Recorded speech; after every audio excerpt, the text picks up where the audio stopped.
Technique easy এডুকেশনের পক্ষ থেকে তোমাদের জন্য রইল অনেক অনেক শুভকামনা। আশা করি তোমরা অনেক বেশি ভালো আছো। এখন যে পর্বটি করাবো সেই পর্বটি আসলে বাস্তবধর্মী। এই যে অঙ্কটা, এই অঙ্কটা আসলে বাস্তব, তোমার বাস্তবতার সাথে অনেক মিলবে। আসলে দেখো, বলা আছে দুপুর 1:15 একজন এসএসসি পরীক্ষার ফলাফল জানতে পারলো।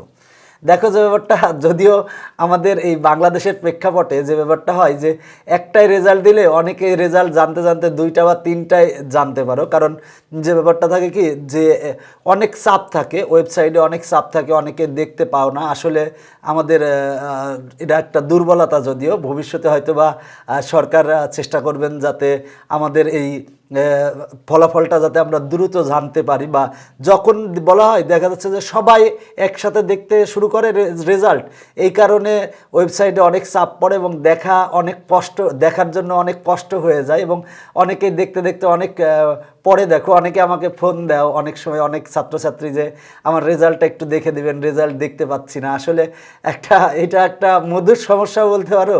যাই হোক, তো সমস্যাটা আস্তে আস্তে সলভ হবে আশা করি, এক সময় না এক সময়। তো দেখো, দুপুর 1:15 একজন জানলো, 1:20 জানছে 8জন। আবার বলা আছে 1:25 জানলো 27 জন।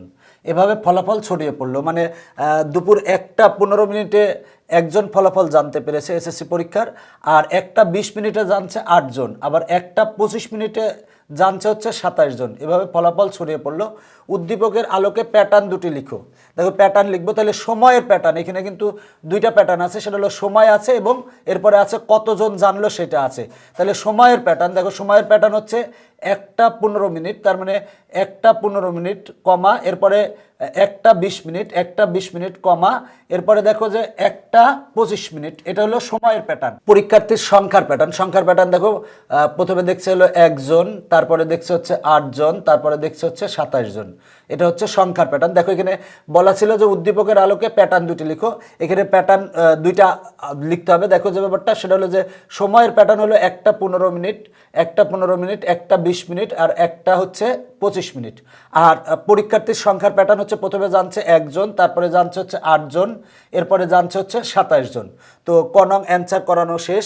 এরপর বলা আছে ঠিক 2:10 কতজন, মানে ঠিক 2:10 প্রশ্ন বলা আছে যে ঠিক 2:10 কতজন এবং 2:10 পর্যন্ত মোট কতজন ফলাফল জানতে পারলো। প্রথমে বলা আছে যে ঠিক 2:10 কতজন ফলাফল জানতে পারলো এবং প্রথম থেকে একেবারে 2:10 পর্যন্ত, মানে 2:10 পর্যন্ত মোট কতজন ফলাফল জানতে পারলো। 2টা প্রশ্ন দিয়েছে যে ঠিক 2:10 কয়জন ফলাফল জানলো, আর একেবারে প্রথম থেকে 2:10 পর্যন্ত কয়জন ফলাফল জানলো, এইটা বের করতে হবে। তো দেখো যে ব্যাপারটা, আগে আমার কয়টা পদ আছে 2:10 পর্যন্ত, আমরা সেটা বের করব। পদ সংখ্যা n = দেখো আমার শেষ পদ হচ্ছে 2:10, 2:10 বিয়োগ প্রথম পদ হচ্ছে 1:15, 1:15 ভাগ হচ্ছে, দেখো যে ব্যাপারটা এটার থেকে এটার 5 মিনিট বেশি করে আছে, মানে এর মধ্যে ডিফারেন্স হচ্ছে 5, তাই 5 দিয়ে ভাগ দিয়েছি, যোগ 1। দেখো যে ব্যাপারটা, আমরা পদ সংখ্যা বের করব। পদ সংখ্যা বের করার সেটা হলো এখানে ঠিক 2:10 পর্যন্ত বের করতে বলছে। তাহলে 2:10 বিয়োগ প্রথম পদ হচ্ছে 1:15, আর এদের মধ্যে মানে পার্থক্য হচ্ছে 5 যোগ 1। এটা হলো পদ সংখ্যা নির্ণয় করবো। তাহলে ক্যালকুলেশন করলে আসে 12। তাহলে পদ সংখ্যা হচ্ছে 12 আসে, মানে n = আসে 12। তাহলে সময়ের প্যাটার্ন হতে 12তম পদ, দেখো 12তম পদ হবে, 12তম পদ হচ্ছে 2:10।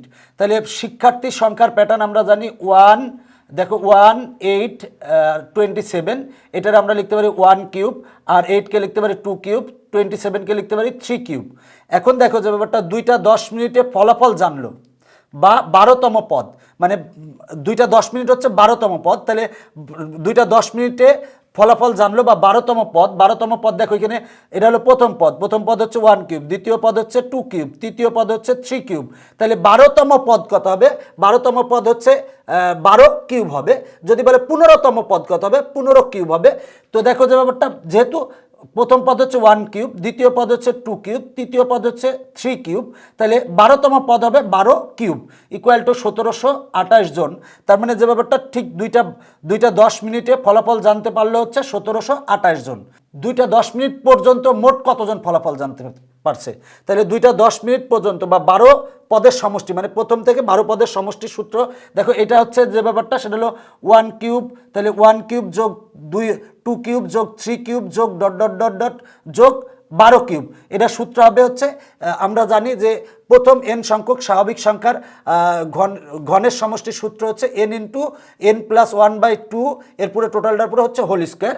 তাহলে 12 পদের সমষ্টি, 12 পদ, দেখো এইটা প্রথম পদ হচ্ছে 1 কিউব, দ্বিতীয় পদ হচ্ছে 2 কিউব, তাহলে 1 কিউব যোগ 2 কিউব যোগ 3 কিউব যোগ ডট ডট ডট 12 কিউব। তাহলে 12 কিউব, তাহলে 12টি পদের সমষ্টি সূত্র হবে n ইন্টু n প্লাস 1, তাহলে n মানে হচ্ছে 12, 12 ইন্টু 12 যোগ 1 ভাগ 2, টোটালটা পুরো হোল স্কোয়ার। ক্যালকুলেশন করলে আসে 6084 জন।